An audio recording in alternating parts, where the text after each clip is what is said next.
সিদ্ধ করা হয়নি, তাদের কার্যক্রম আপাতত স্থগিত রয়েছে, যে কোনো সময় আবার সচল হতে পারে।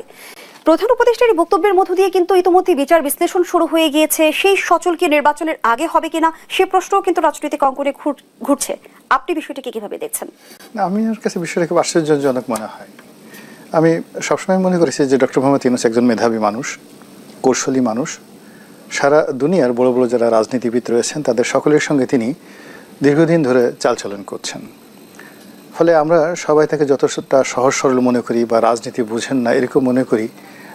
ওনার এই বক্তব্যের মধ্যে দিয়ে মনে হচ্ছে যে তিনি রাজনীতিটা খুব ভালো করে বুঝে গেছেন। বাংলাদেশে যে চলমান অবস্থা চলছে রাজনীতিতে উইদাউট আওয়ামী লীগ, সেখানে উইদাউট আওয়ামী লীগের মধ্যে যে শূন্যতা, সেই শূন্যতার সুযোগ নিয়ে অন্যান্য রাজনৈতিক দলগুলো যেভাবে তার ঘাড়ের উপর চড়ে বসার চেষ্টা করছে, যেভাবে তাকে কাতুকুতু দেওয়ার চেষ্টা করছে, যেভাবে তাকে জিম্মি করার চেষ্টা করছে, এটা এই ভদ্রলোক কোনো অবস্থাতে স্বাভাবিকভাবে নিতে পারছেন না। উনি খুব ভালো করে জানেন যে যে সমস্ত মানুষ লম্ফ দিচ্ছে, ঝম্প দিচ্ছে, তারা যদি আওয়ামী লীগ আসুক বা না আসুক, বা আওয়ামী লীগের ভয় দেখানো হয়, এদের অনেকের অবস্থা স্বাভাবিক থাকবে না। এদের ল্যাঙ্গুয়েজ চেঞ্জ হয়ে যাবে, কথাবার্তা চেঞ্জ হয়ে যাবে। এবং এখন তারা যেভাবে ডক্টর মোহাম্মদ ইউনূসকে জিম্মি করার চেষ্টা করছে, তখন তারা সবাই গিয়ে অনেকেই তার কদম মোবারক স্পর্শ করে বলবেন, হুজুর মাফ চাই, আর অভিমান করবেন না, আপনার কথার অবাধ্য হব না। আপনি 5 বছর থাকেন, 10 বছর থাকেন, আল্লাহ আপনাকে হায়াতে তয়বা দান করুন, আপনি 50 বছর থাকেন। এখন আপনার বয়স 86 বছর, 50 বছর ক্ষমতায় থাকলে আপনার বয়স হবে 136 বছর। মানব জাতির ইতিহাসে কোনো শাসক 136 বছর বয়স পর্যন্ত ক্ষমতায় থাকেনি। আমরা আপনার জন্য দোয়া করব, জিকির করব, আজকার করব, বিশাল বিশাল যজ্ঞ অনুষ্ঠান করব।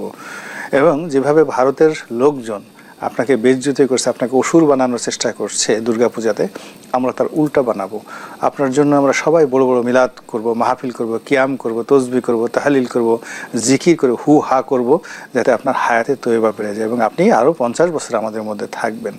এই যে বক্তব্যটা আদায় করা সম্ভব কেবলই মাত্র আওয়ামী লীগের ভয় দেখাইয়া সম্ভব, এর বাইরে অন্য কোনোভাবে সম্ভব নয়। এখন বাংলাদেশে এমন একটা অবস্থা হয়ে গেছে, মানুষের ভয় ভেঙে গেছে। আপনি দেখেন না 4-5 জন লোক, তারা যে কোনো একজন মিলিটারি কমান্ডারকে, ব্রিগেডিয়ারকে, মেজর জেনারেলকে ঘেরাও করে গালাগাল করতে পারছে। যে কোনো একজন লোক পুলিশকে, থানায় ঘেরাও করতে পারছে, থানার ওসিকে গিয়ে গালাগাল করতে পারছে। তো এই যে মানুষের যে ভয় ভেঙে গেছে, কিছু না কিছু হলে এই চলো চলো চলো যমুনাতে চলো, কিছু হলিয়ে বলে যে আমাদের যে শক্তি, আমরা এখন ইচ্ছে করলে একটা ধাক্কা দিলে ডক্টর মোহাম্মদ ইউনূস থাকতে পারেন না। তো এই কথাগুলো তো আসলে ওনার ভালো লাগে না। এই জন্য উনি এই যে বক্তব্যটা দিয়েছেন, প্রথমত এটা কৌশলগত কারণে হলেও হতে পারে। 1 2 নম্বরে যেটা হতে পারে সেটা হলো প্রকৃতির একটা বিধান রয়েছে। আপনার সঙ্গে যার বেশি ক্ষোভ থাকবে, ক্রোধ থাকবে, শত্রুতা থাকবে, সময়ের বিবর্তনে বাংলা সিনেমার মতো দেখবেন যে তার সাথে আপনার প্রেম হয়ে যাবে।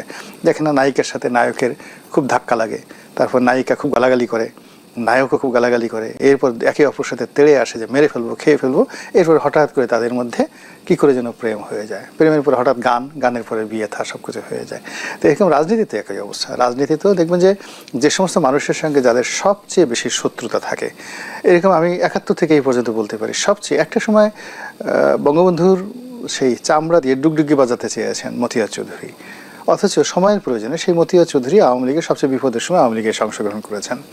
যখন বঙ্গবন্ধুর একেবারে বাংলাদেশে সবচেয়ে মানে কি বলবো, আকাশের সূর্যের মতো যার প্রভা রাজনীতিতে, ঠিক সেই সময়টাতে তার বিরুদ্ধে দাঁড়িয়ে স্বতন্ত্র নির্বাচন করেছেন সুরঞ্জিত সেনগুপ্ত। তো সেই সুরঞ্জিত সেনগুপ্ত আওয়ামী লীগ যোগদান করেছেন।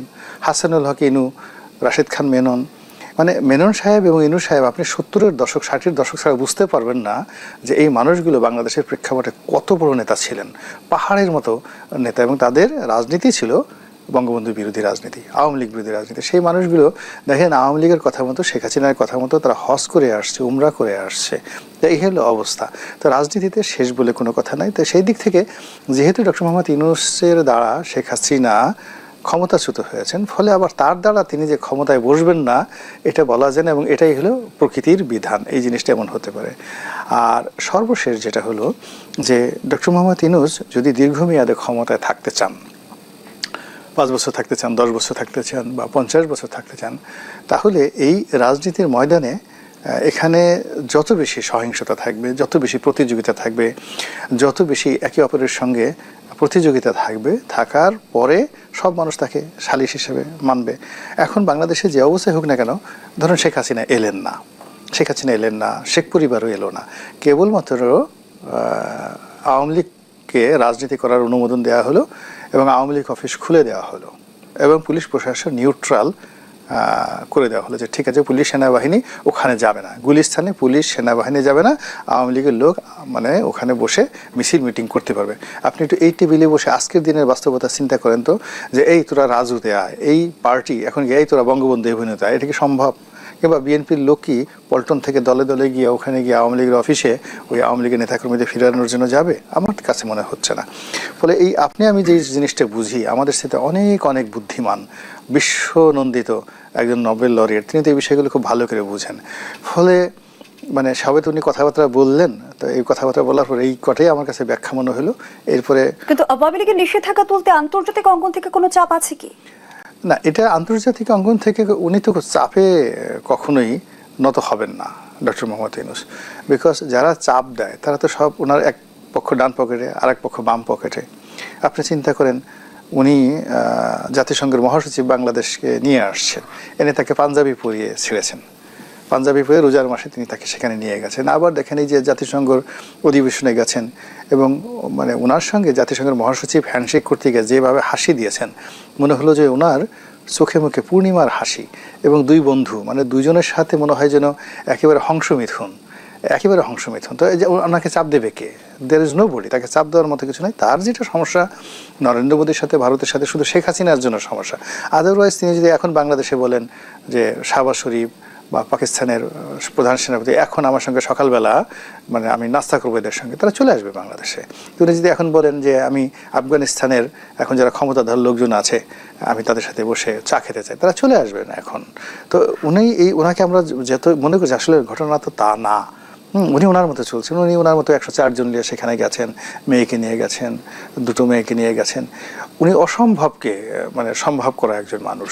তো কাজেই আমরা যারা তাকে নিয়ে অবমূল্যায়ন করি, বিভিন্ন রকম প্রেডিকশন করি, তারপর শেষে ভয় দেখানোর চেষ্টা করি, আলটিমেটলি আমরা যে নিজেরা ভয় পাচ্ছি, আমাদের অন্তর যে থরথর করে কাঁপে, বিভিন্ন চিন্তা ভাবনাগুলো থরথর করে কাঁপে, এই আমাদের ভয়টা আমরা আসলে এই ডক্টর মোহাম্মদ ইউনূসের মতো মানুষের উপর চাপিয়ে দিয়ে আমরা নিজেরা মূলত বাঁচার চেষ্টা করছি।